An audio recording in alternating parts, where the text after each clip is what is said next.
Google Meet, I guess, or no, Office Meet, Outlook Meet, whatever. Too many things going on for me. What is today? Today is Charles K. Cowell. He's 88 today. He is a British American physicist and educator, considered the father of fiber optics, whose innovations laid the groundwork for today's high-speed internet, revolutionizing global communication. Oh, he is Sir Charles Quinn Cowell. Wow. Oh, sorry, he died in 2018. My bad. In Hong Kong. He looks smart.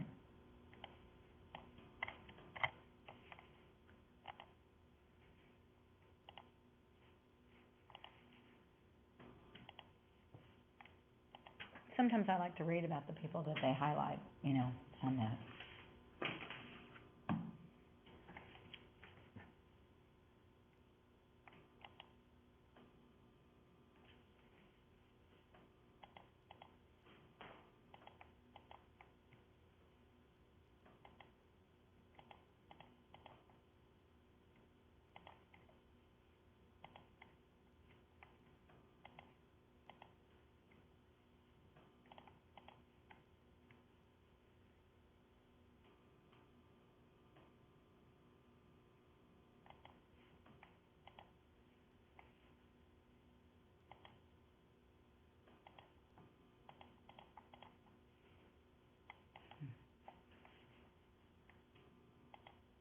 Which page are we going to be on?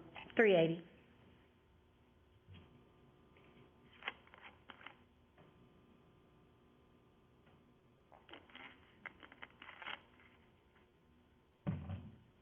Are we writing anything? No. Well, we're going to answer the questions. I'm going to have you guys answer the questions at the end of the reading. You just need a piece of scratch paper for that. Okay.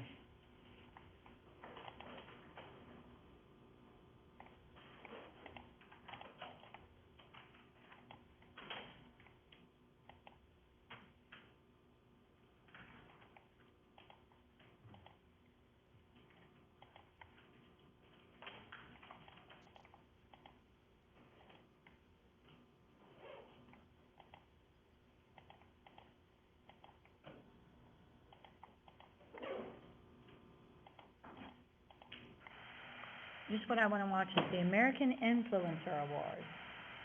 I would have to care about those influencers on social media, wouldn't I, to be interested in that? Do you guys follow people on TikTok and Instagram and all that? It depends. Do you really think they know what they're talking about? I don't know if it's fun or not. They're attractive enough that people want to look at them, or they do whatever they do is interesting enough, but does it really mean they're the best person to be following? No. I'm just kind of like, I can live without that. You know what I'm saying? There's posts coming in, and I'll be at Newdale tomorrow. I have to be there till 9 o'clock. I was sitting there thinking 10. I'd have been late if I had waited till 10. But no, they're 9 o'clock. It's good that I drove out there for 18 years, so I know where I'm going.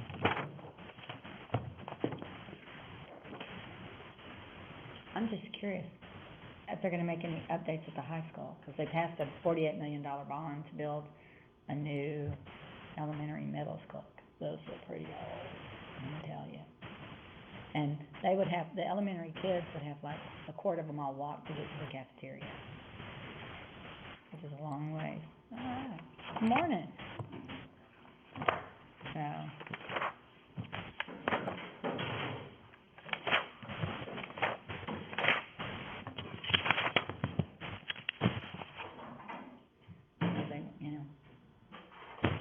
but the high school flooded, what was it, 3 summers ago when we had all that rain? They had to replace all of the flooring. Yeah. I was like, I'm just glad I don't have to drive out there anymore, except once a year.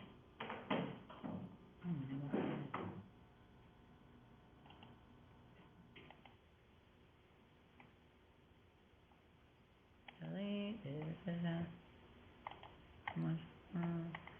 Just waiting for everybody to come in. Oh, okay. Get out of my personal email.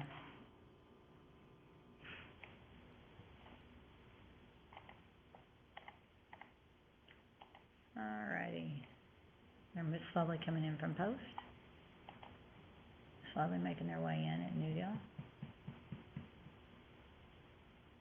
See, the problem is the ITV room is not the room where my facilitator teaches. It's the junior and senior English teachers' room. And they rearranged those tables so the microphones are no good. They probably weren't working anyway.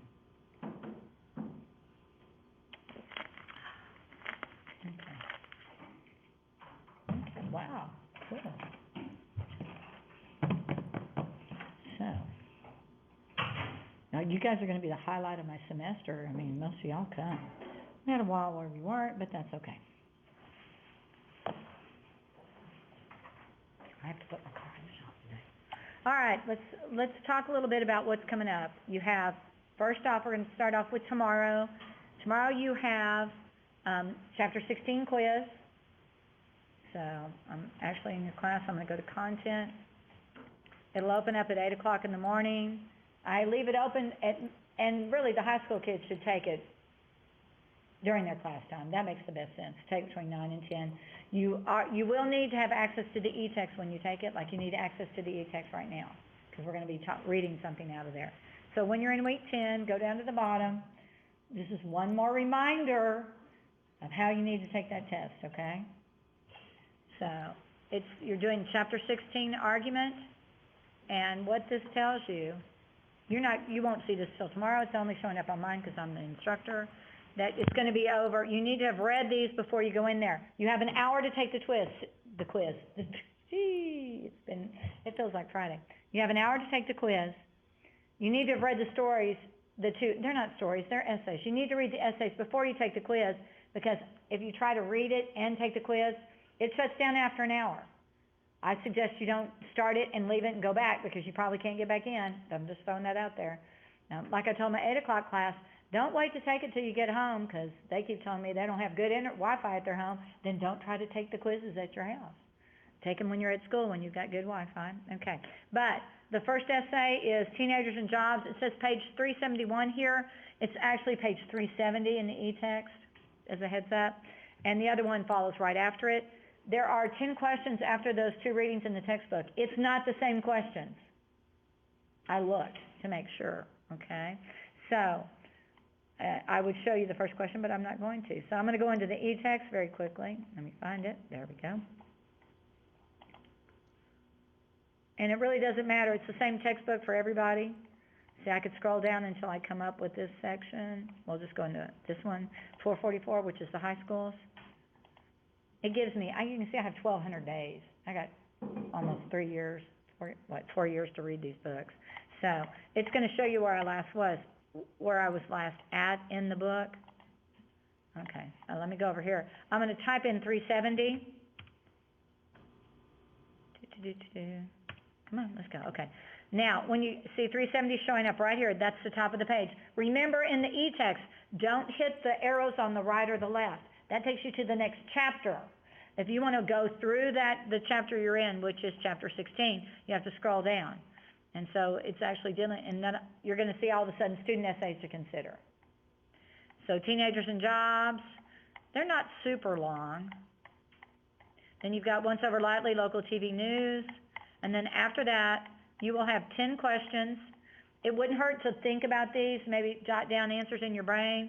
They're about unity, about support, they're about coherence, and they're also about the introduction and or conclusion.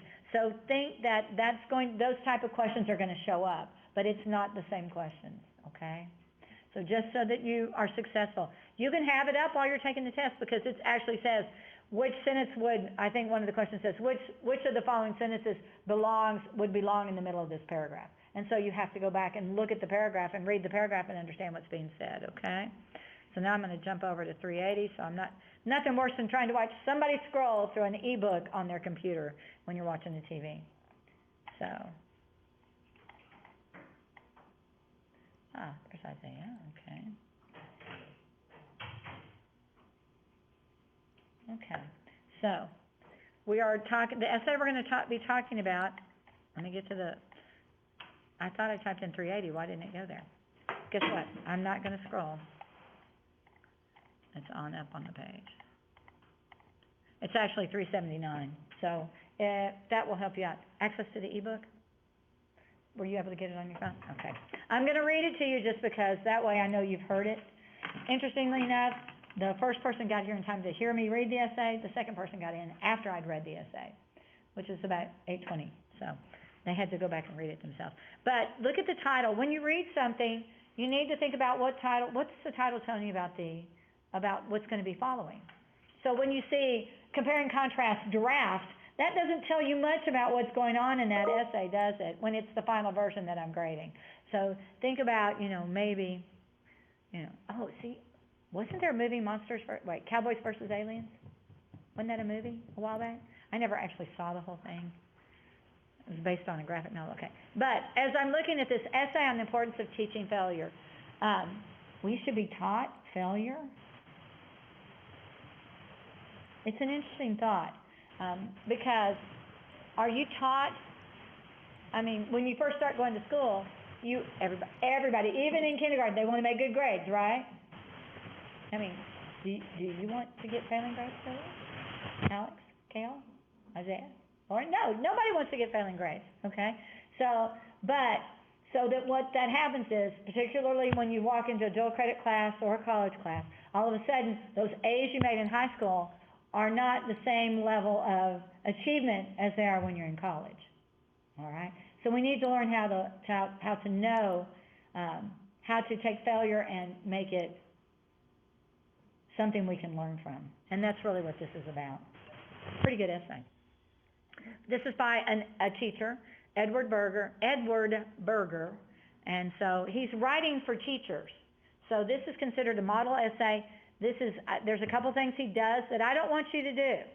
His introduction is 2 paragraphs, and he ends with questions. You don't get to do either, okay? You get 1 paragraph for introduction and no questions at the end. I'm not kidding. I got a couple of decent papers, but they ended with questions. Don't ever let somebody who's grading you, don't ever leave them with questions that you don't answer. That's the wrong thing to do, okay? All right, so that's just it. What can we conclude when undergraduates bemoan, how did anyone ever come up with this stuff that you're having to learn? Okay. Although the students might feel confused or bedazzled, sounds like they've got sequins on their stuff, there's one thing for certain. The instructor jumped over the requisite missteps that originally led to the discovery at hand. This type of intellectual revisionism often depicts weighty concepts and conclusions as slick and sanitized, and as a result, foreign and intangible. And that's a lot of blah, blah, blah. What he's writing there is that we have rewritten history to show that when Salk discovered polio, that was a question on Jeopardy yesterday, he got it right the first time. There was not all of these attempts to get it done. Edison, when he creates a light bulb, got it right the first time. No, he didn't. It took him multiple times. He's the one who coined the phrase that, something along the lines of 99% perspiration, all the sweat you have to do before you get the final thing you get, okay? So we have cleaned up history in a lot of ways, and that's one of them, by making it seem like intellectual achievements that have been scientific discoveries happened without any errors. And all you have to do is look at our space program. And when you have an error in the space program, people's lives are lost.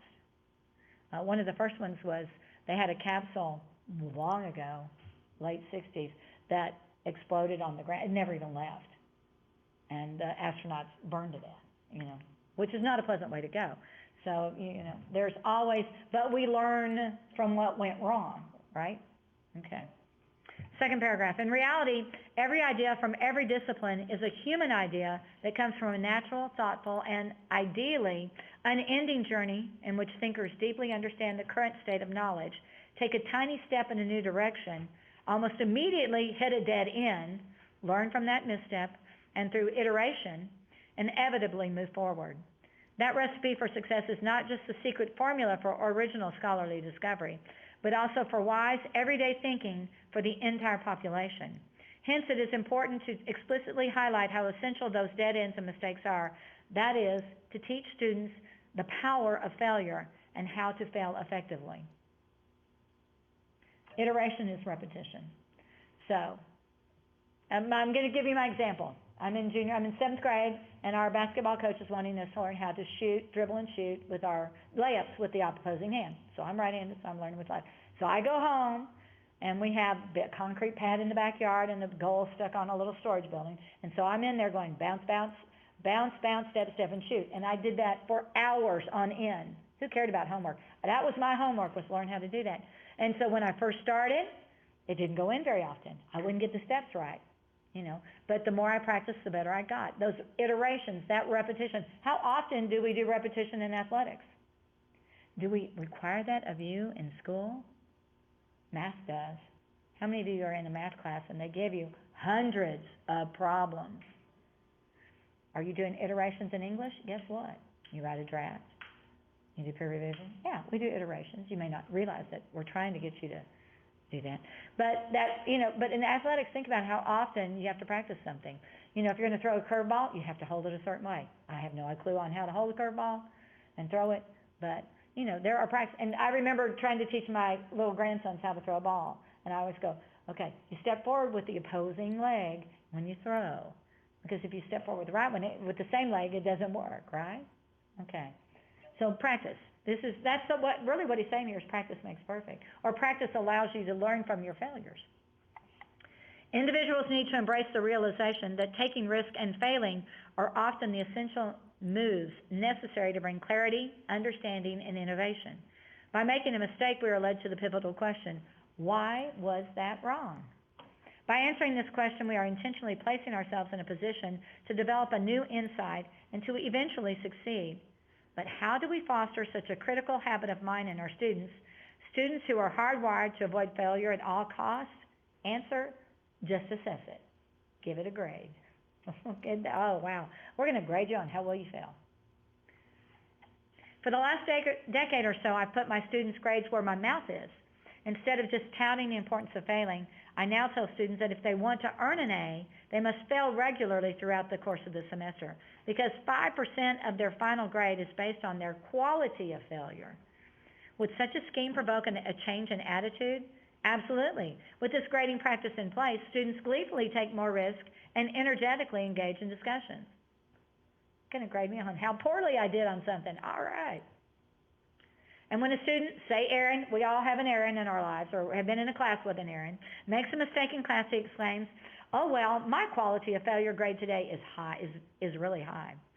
The class laughs and then quickly moves to the serious next step, answering, why was that wrong? It's not enough to console an incorrect response with a nurturing, oh, Aaron, that's not quite right. We don't want to hurt his little psyche, but we still think you're the best. Now, does anyone else, I guess, think about how often kids are given participation trophies. They're on a team, I remember when my kids were little playing LCAA basketball and baseball and whatever else they had. And, everybody got that participation trophy, so they all felt like winners. Did they learn anything from their failures? I don't know. Instead, now does anyone else have another guess? Instead, a mistake solicits either the enthusiastic yet honest response, congratulations, Aaron, that's wrong. Now, what lesson or insight is Aaron offering us? Or the class will question, what do you think? Is Aaron correct?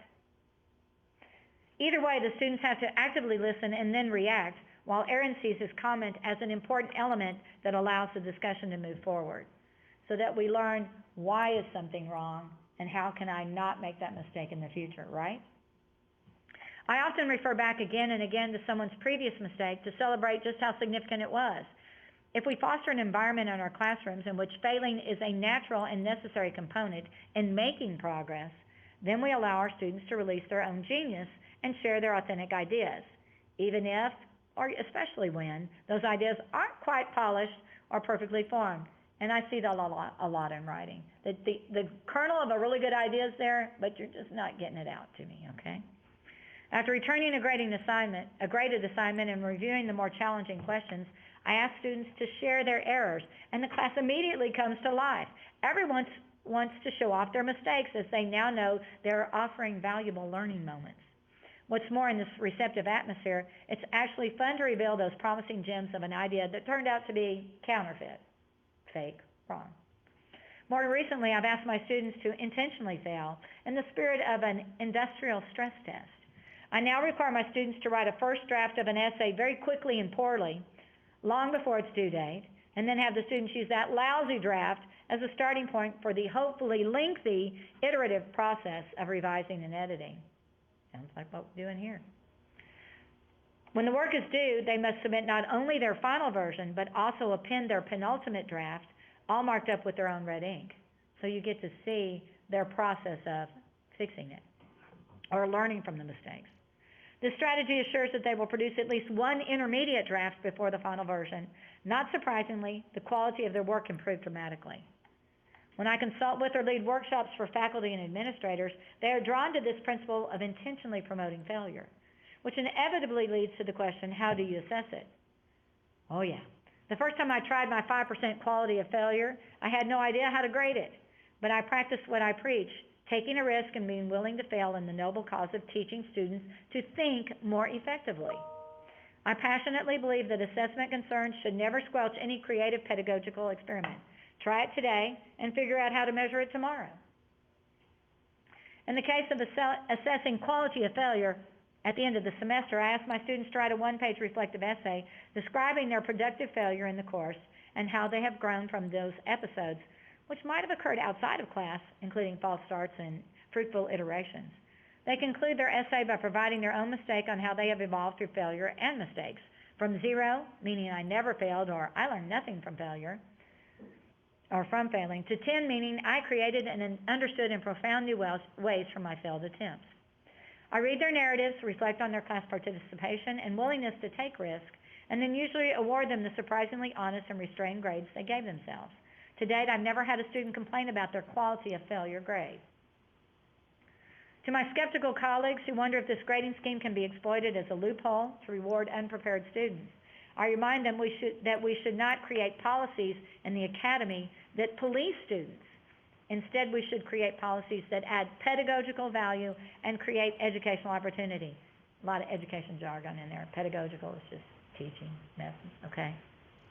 And with respect to my grading failure practice, I found no such abuse at the 3 institutions in which I have employed it: Williams College, the University of Colorado at Boulder, and Baylor University. So if you go to Baylor, you might could have this gentleman. On the contrary, if implemented correctly, you will see your students more engaged, more prepared, and more thoughtful in class discussions and in life. Beyond the subject matter contained in the 32 to 48 courses that typical undergraduates fleetingly encounter, our students' education centers around the most important creative feat of their lives, the creation of themselves. Creating a mind enlivened by curiosity and the intellectual audacity to take risk and create new ideas. A mind that sees a world of unlimited possibilities. That's what we hope you get. So we as educators and scholars should constantly be asking ourselves, have I taught my students how to successfully fail? And if not, then what am I waiting for? Okay, that's the essay. That's pretty good. And, in its way, it's as good as Born to be Different. So you need to answer the 10 questions after this, all right? And then I'm going to work my way through this 3 schools. New deal, I will see you at 9 a.m. tomorrow morning with donuts. Okay? If I only saw you guys once a semester up close, I'd bring you donuts. Maybe I should do that to my 8 a.m. class. I'll give you a few minutes, about 10, 15 minutes to answer those questions. Oh, yeah.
you need a scratch piece of paper, I've got some. Or have you got something you can just jot down the answers on? Don't answer, don't use complete sentences, just do the answers.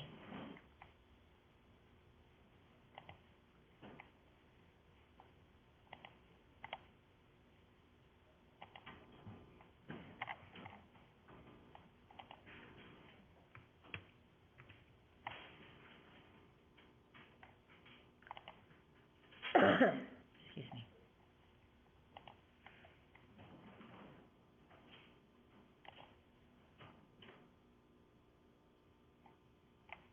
What is number 7, like, Let me get it. What is it asking? I know it's asking, but like break it down. Okay, so just go through and see within the essay, if you can see time signals, transitions that are time signals, that indicate when something happened in a time sequence, okay? Like, we normally think first, second, third, after, but he actually uses some actual time references.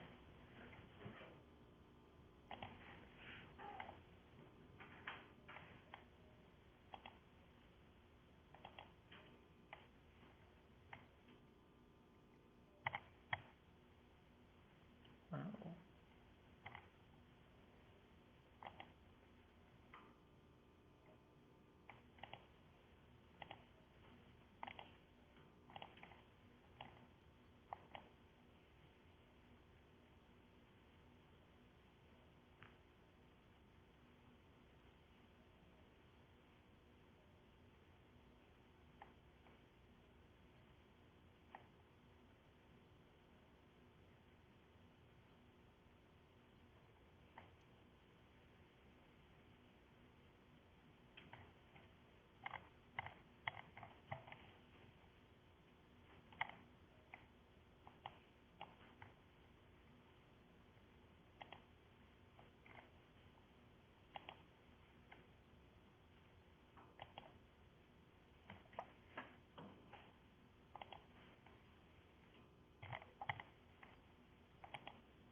Give you a couple more minutes, okay?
I'm going with the national, you guys need a little bit more time?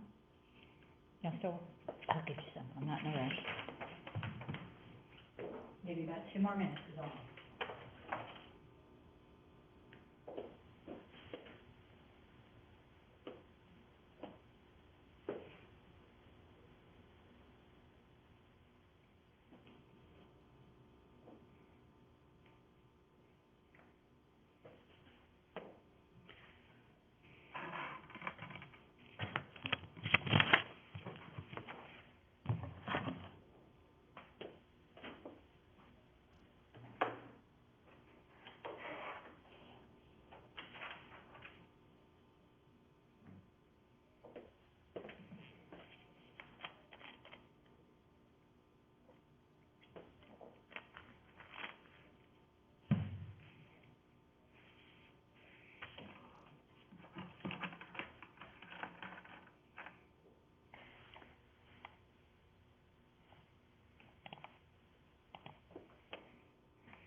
Crap.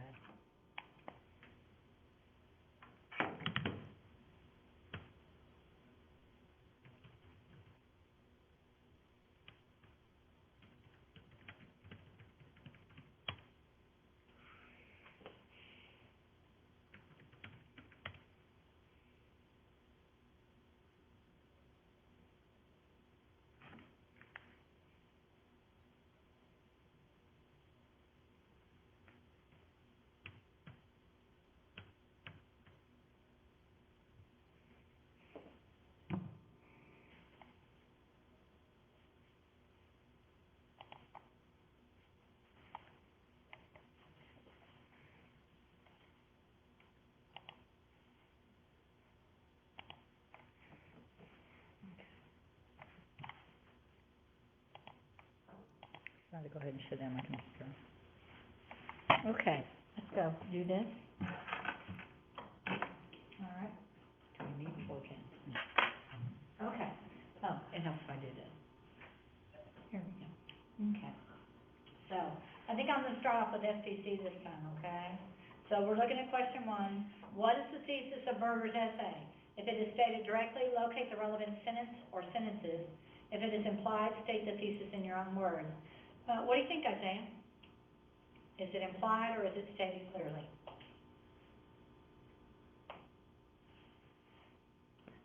I think it is implied. You think it's implied?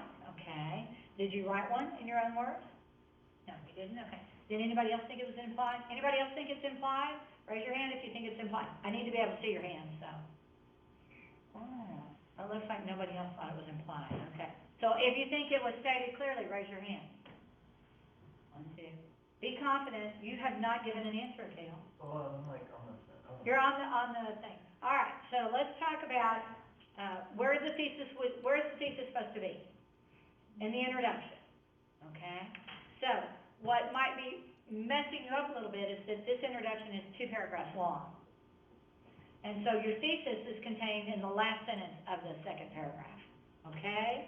Where it says, hence, it is important to explicitly highlight how essential those dead ends and mistakes are.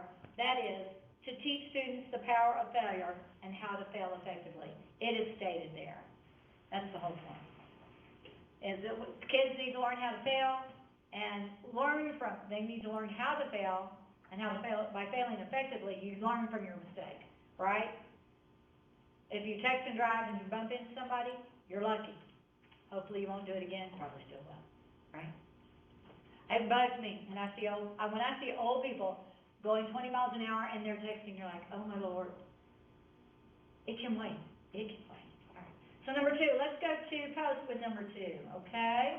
I'm just letting you know, I'm not going to tell you who I'm going to call on, but I'm just letting you know we're going to go there. Okay? So question number 2 says, which statement would best serve as a topic sentence for paragraphs 5 and 6?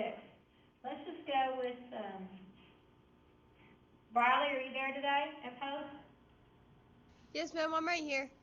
Okay, so I think it's B. Which did you pick? Say it again. I think it's B. B as in boy? Yes. Okay, B as in boy. So, anybody else think it's B? If you think it's B, raise your hand. Okay. I'm getting a lot of B's. Okay, obviously everybody at post has Briley's back. That's awesome. You know, you should have the person's back of where you're at your school. I wasn't sure what due deal was voting on because I couldn't see anybody in the classroom at the time. Okay, so let's look at B. Helping students celebrate effective failure helps them learn. You know what, Briley? You didn't get a good failure grade, a quality failure grade, because you got it right. Okay, let's talk about why those are wrong. Students should celebrate all failures in learning? No. Not all failures, because sometimes failures in learning are because you didn't bother to do the work. That's a whole different issue. That's a different kind of failure, okay? Teachers should publicize students' failures to help them learn. I'll be honest, I have used students' work. I brought stuff, but I tried to take the names off of it, because you don't need to know who wrote it, you know. And I talk about former students, like the girl that plagiarized the entire argumentative essay. She just did a bunch of somebody else's work, and she just changed words on the thesaurus, and it didn't work. Okay? And failure is part of education, so students just need to accept it. Well, those thoughts are kind of in there, but the best one is indeed B. Okay, Nudil, you get 3. Which statement would best serve as a topic sentence for paragraph 10? And let's go with, let's see. Laura Lee, are you there, Laura Lee? Oh. Somebody else, I can say go. Come on, Laura Lee. I know, they only have the microphone up in front of the room. What letter?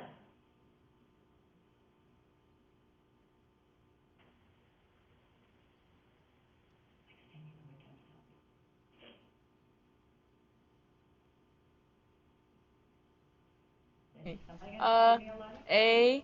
A? She said A on 3. Anybody else think A? No, get her back. Okay, I'm seeing A's, 3 A's, 4 A's here. Post, what did y'all think? Did you think A, or did you think something else? I can't see hands. Okay, so Post disagrees. I'm seeing your hands in Newdale, thank you. You can show me your hands tomorrow too, okay?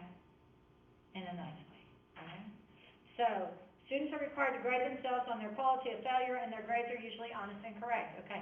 Post, what did you think? Did you think B? Yes, B? No, B? Yes, we thought D. Say it, whoever said that? I said yes, we thought D. You thought B or D? D. As D in is in dog. boy or D is in dog? D as in dog. Thank you. I'm sorry, it is very, you guys can't hear what they're saying, can you? That's why you guys see me, I'm actually standing on my toes right next to the speaker. God, I hope the equipment gets put in soon, at least before next semester. They said D, so let's look at D. By examining their successes in honest, reflective essays, students are able to demonstrate their growth. Guess what, Post? You failed.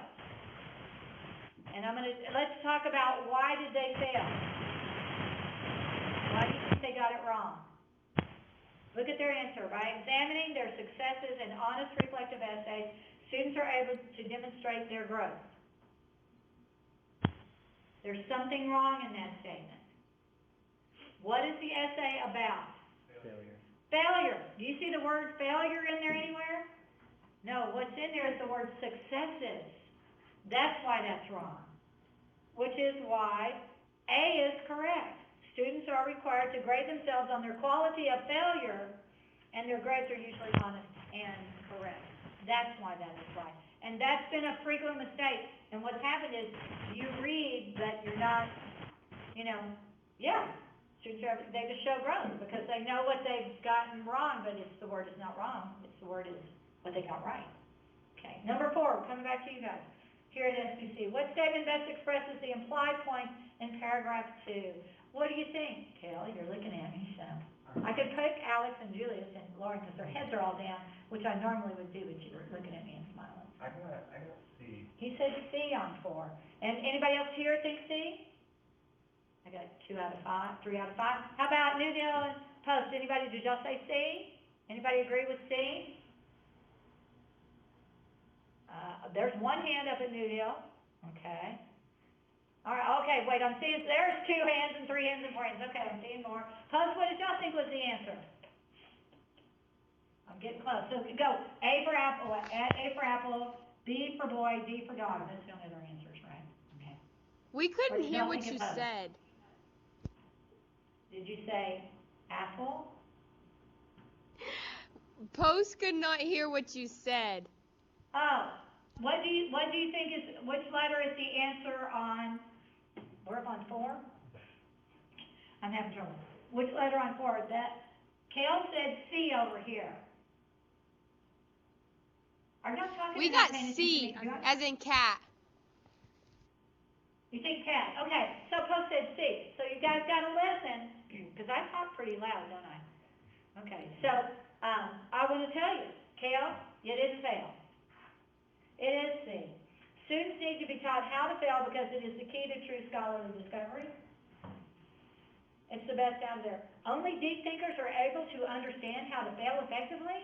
No. I'm not a deep thinker, but I learned how to, by true failure, I learned how to do a left-handed layup. Okay? Teachers need to introduce students to the secret formula that leads to success. Did we talk about the secret formula in the article? No. And good ideas go through numerous iterations, but always last the test of time. No, they don't always last the test of time. Okay?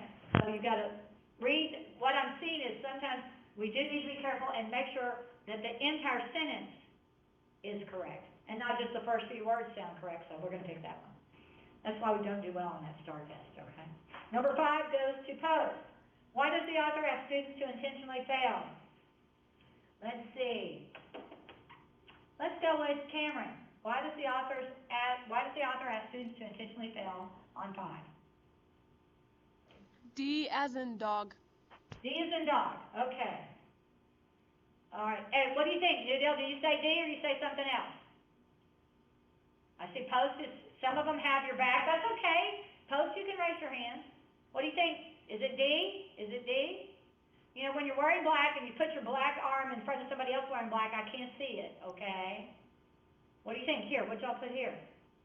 Not D. What did y'all put? I put D. D. Okay, I thought you said D. Well, why didn't you raise your hand? Good Lord. It's not that cold outside. I've got a huge coat, sweaters and stuff. Okay. All right. I agree with you that D is right, Cameron, okay? He wants students to free themselves from the need to be perfect all the time, so they are more open to learning. We are so afraid of failure that sometimes, it's like right now, I don't care if you get it wrong. What I'm gonna do is I'm gonna show you that sometimes what we do is you're not putting enough effort into it, right? You gotta read the entire sentence, you gotta know what's going on. Okay, new deal, we're up to 6. Which of the following best describes the author's phrase, quality of failure? Let's go with Lily.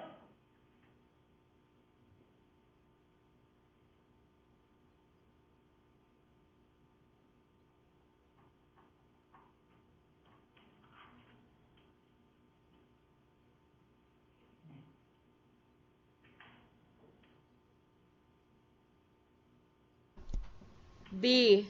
B as in boy? As in boy, yes. Okay, good. I said B. And everybody, what do you think? If you got B, raise your hand. If you got B, raise your hand. Wave it at me. We can do the wave. Used to be able to do some fun things. You can do some cool things. You can make multiple iterations on the screen of all the TVs if you put the camera on the TV. So it shows the camera showing the TV set and all that stuff. Okay, yeah, B is right. A student's ability to learn from a failing grade. The only problem I have with this is I think they put the wrong part in there. If you look at A and B, they both say a student's ability to accept a failing grade, a student's ability to learn from a failing grade, and then they say a student's ability to fix his or her mistakes.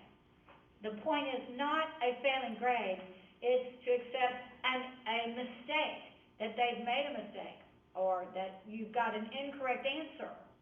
That would work, to me, that makes more sense, because what they put in there, that failing grade kind of confuses the issue. So I don't think those are good answers. So it is B. We have to learn from when we make a bad grade. Not to do that again. And I'm sorry, I'm not talking about turning your work in late. That's a different kind of failure that's going on than taking an intellectual chance, okay? All right, 7, what do we have time-wise? Let me think. No, I better hurry. 7, he uses time order. I'm going to give you just a few I saw in there. They're not always first, second, at the beginning, but he uses the word hence. That means, there's kind of this happens, so next happens this. In paragraph 4, for the last decade, that is a time signal. Paragraph 8 says more recently. And paragraph 10 says at the end of the semester. And guess what? You do a similar activity at the end of the semester to what they do about failure. But it's not so good. Okay. Number 8. The first few words of the sentence that shows a change of direction in paragraph 11 is the change of direction. On the contrary, that's a change of direction. And I told you about did I tell you about the paper I read yesterday that had but however? Contrary, and another contrary takes you back where you were. Question 9, I find this the hardest question of all. His introduction consists of 2 very brief paragraphs. Which statement best describes the style of his introduction? It doesn't really present an anecdote. He has, but it kind of feels like it. It presents a point of view about failure that is the opposite. It presents some general ideas that lead to the topic, or it presents a quote. It's not a quotation. That one I'm confident of. And I think it's probably just B, but I kind of went, because he does kind of give a little bit of Your conference is scheduled to end in 2 minutes. It's most likely B, okay? Do y'all agree? Is it B? We think B? I can get it wrong. I don't have the answers. This is not one that has answers in it, okay? And then on 10, which of these best describes the conclusion? It is, it leaves the reader with a thought-provoking idea. That's what's exciting about this one, because it says, have I taught my students how to fail successfully? And if not, then what am I waiting for in that sentence? You don't end your essays with questions. That will get you a problem with your organization. When you are an educator and teaching in a college, you can do that, but not when you're sitting in my class, okay? Have a great weekend. Remember, the quiz tomorrow, okay? And then, while you're taking the quiz, I'll be on a new deal, so they'll have to take it later on in the day. But again, opens up at 8, closes at midnight. Actually, it closes at 11:59, so you actually have one, no. I have stuff always due at midnight, but it actually will tell me it's late if it comes in at 11:59:22. It will say it's late. I don't count them late. Okay? Have a great weekend. Good luck on your football game. Basketball hadn't quite started yet, right?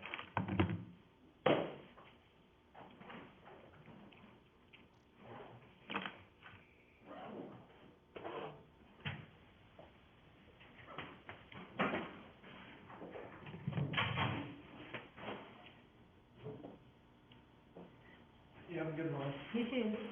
Hey, did you get the job? No, I haven't heard anything back yet, so Probably not then? Mm. probably not. Your conference is now over. Oh, well, Goodbye. it's heartbreaking and it has I'm gonna call for somebody. All right, hey, that's what I used to do. That's what I'm gonna do. Yeah, it's not a bad idea. I'll see you later. Bye.